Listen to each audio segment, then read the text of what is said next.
Hello friend, आज के इस वीडियो में हम जानेंगे मूल्यांकन से कितने टाइप के क्वेश्चन पूछे जा सकते हैं। तो चलिए बिना देर के वीडियो को स्टार्ट करते हैं और सभी प्रश्नों को ध्यान से। तो सबसे पहले प्रश्न जो है वो शिक्षा में मूल्यांकन का अर्थ देते हुए उसके प्रमुख सिद्धांतों का स्पष्टीकरण कीजिए, या फिर अथवा करके दे कि मूल्यांकन से आप क्या समझते हैं, मूल्यांकन प्रक्रिया के विभिन्न पदों पर प्रकाश डालिए, या फिर मूल्यांकन से आप क्या समझते हैं, अच्छे मूल्यांकन की विशेषता बताइए, या फिर मूल्यांकन से आप क्या समझते हैं, मूल्यांकन का शिक्षा में क्या महत्व है, या फिर मूल्यांकन की परिभाषा दीजिए, मूल्यांकन की अवधारणा, क्षेत्र एवं महत्व पर प्रकाश डालिए, या फिर मूल्यांकन तथा परीक्षा में अंतर स्पष्ट कीजिए, मूल्यांकन से आप क्या समझते हैं, मापन मूल्यांकन से अंतर स्पष्ट कीजिए, या फिर मापन एवं मूल्यांकन में अंतर स्पष्ट कीजिए। तो ये 7 प्रश्न है जो कि मूल्यांकन से सिर्फ पूछे गए हैं, और आगे की वीडियो जो होगी दूसरी वो मापन से सिर्फ ऐसे ही होगी, जो कि वो भी 7 प्रश्न ऐसे बनेंगे, तो वो नेक्स्ट वीडियो में देखेंगे। फिलहाल अभी ये मूल्यांकन से हम 7 प्रश्न का सिर्फ एक आंसर देखेंगे, जो कि आपको बहुत ही ध्यान से देखना है। और परीक्षा में इन सभी क्वेश्चन से, मूल्यांकन से आप इनमें से कोई भी क्वेश्चन पूछ सकता है। कोई भी मूल्यांकन से क्वेश्चन पूछे तो आपको इस वीडियो में उसका भी आंसर आपको मिल जाएगा। तो चलिए बिना देर को वीडियो को स्टार्ट करते हैं और सबसे पहले बात करते हैं कि मूल्यांकन का मतलब क्या होता है। तो मूल्य का मतलब होता है किसी भी चीज़ का एक कीमत होता है, मूल्य होता है, तो उसको आंकन जो होता है उसको आंकना होता है, तो उसी को हम मूल्यांकन बोलते हैं। मूल्य को समझने के लिए मूल्यांकन किया जाता है और यह एक आवश्यक प्रक्रिया है। किसी भी व्यक्ति के गुण जो होती है वो स्पष्टता मालूम किए जा सकते हैं। अंग्रेजी में मूल्यांकन के लिए इवैल्यूएशन शब्द का प्रयोग किया जाता है।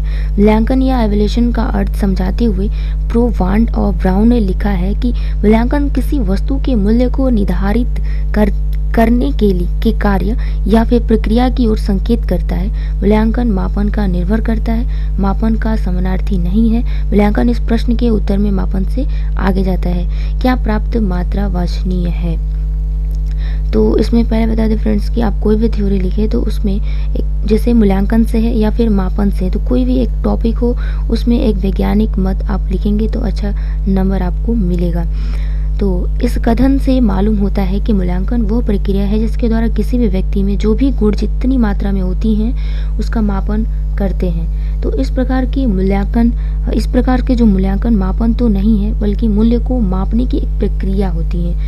तो उदाहरण के लिए जैसे मान लेते हैं कक्षा में गणित, भाषा, फिर विज्ञान, इतिहास आदि विषयों में लड़का ने कितना समझा है, कितना नंबर पाया है, इसे जानने के लिए जांच किया जाता है। जो प्रक्रिया होती है, जो मूल्यांकन जो भी होती है, तो इसी प्रकार से हम किसी छात्र की जैसे नैतिकता, सामाजिकता, भावात्मकता, बौद्धिकता आदि कोई भी गुण हो कितनी मात्रा में है, तो इसकी जांच जिस प्रक्रिया से होती है उसे हम मूल्यांकन कहते हैं। और यहाँ ध्यान देने चाहिए कि साधन जो कुछ भी हो, लक्ष्य सिर्फ उसका होता है कि किसी भी बालक या मनुष्य के अंदर उसका गुण को मापने का।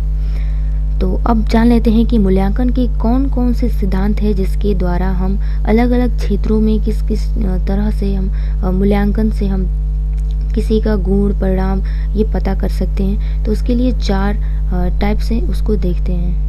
तो सबसे पहला आता है कि मूल्यांकन के सिद्धांत में सबसे पहला एक तरीका है गुणात्मक सिद्धांत, जिसको जानने का तात्पर्य है कि इसका मतलब है कि किसी भी व्यक्ति के अंदर हर एक व्यक्ति के अंदर कोई ना कोई गुण होता है, विशेषता होता है, तो वो किस प्रकार की है, अच्छी है, बुरी है, साधारणतः अच्छी है या फिर बहुत कम है। उदाहरण के लिए कोई छात्र गणित में अगर 100% अंक पाता है तो वो निश्चय सर्वोत्तम माना जाएगा, क्योंकि उसके अंदर एक क्वालिटी है, विशेषता है कि वो 100% नंबर ला रहा है। तो वो उसके गुण को गुणात्मक सिद्धांत उसको मूल्यांकन करते हैं उसके द्वारा, गुणात्मक सिद्धांत को।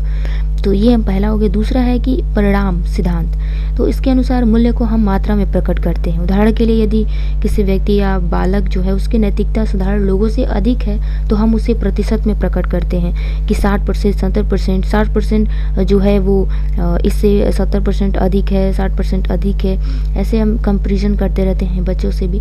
तो कम होने पर हम उसको न्यून मात्रा में प्रकट करते हैं, 40%, 30%। तो इसमें सही स्थिति का बोध होता है और ये यथार्थ रूप में है, ये सही भी है। तो पहला हो गया गुणात्मक, गुण को जानने के लिए। और दूसरा जो होता है कि परिणाम सिद्धांत, जिसमें कि इसमें माप द्वारा परिणाम होता है। हर परीक्षा में एक परिणाम मिलता है। जब हम परीक्षा देते हैं, रिजल्ट जो होता है वो कितने % हम पाते हैं, तो एक परिणाम सिद्धांत है, उससे पता किया जा सकता है, हम मूल्यांकन कर सकते हैं। और तीसरा है सांख्यिकीय सिद्धांत। आजकल हर एक गुणों में मूल्य की जो परिगणना की जाती है, जिसमें कि गणितीय नियमों के आधार पर निर्णय दिए जाते हैं। उदाहरण के लिए किसी विद्यालय में 500 छात्र हैं, तो उसमें औसत दर्जे के छात्र में सबसे अधिक है। इसे हम संख्या से प्रकट करते हैं, जैसे कि 500 में 300 औसत श्रेणी है। इसे हम प्रतिशत में भी प्रकट करते हैं, जैसे कि 60% कह सकते हैं। और इसी ढंग से हर एक क्षेत्र में सांख्यिकीय परिगणना के आधार पर मूल्य निर्धारित करते हैं। ये तो हो गया 3। अब आते हैं 4 नंबर पे, दार्शनिक सिद्धांत।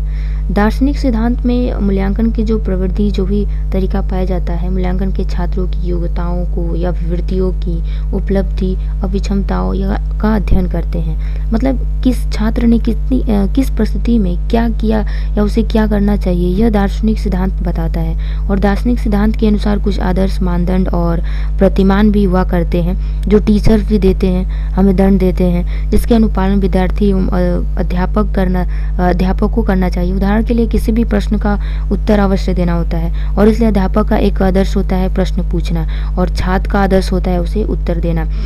तो जैसे क्लास में कोई अध्यापक हमसे क्वेश्चन पूछता है तो हम उसे बताते हैं, और बहुत सारे बच्चे होते हैं कि ना तो क्वेश्चन पूछते हैं और ना ही वो किसी क्वेश्चन का आंसर देते हैं। तो इस टाइप के जो बच्चे होते हैं, तो उसमें जो कमी पाए जाते हैं, मूल्यांकन में उसकी कमी होती है, तो उसे निर्णय ले जाता है उसे अच्छे से सुधारने के लिए।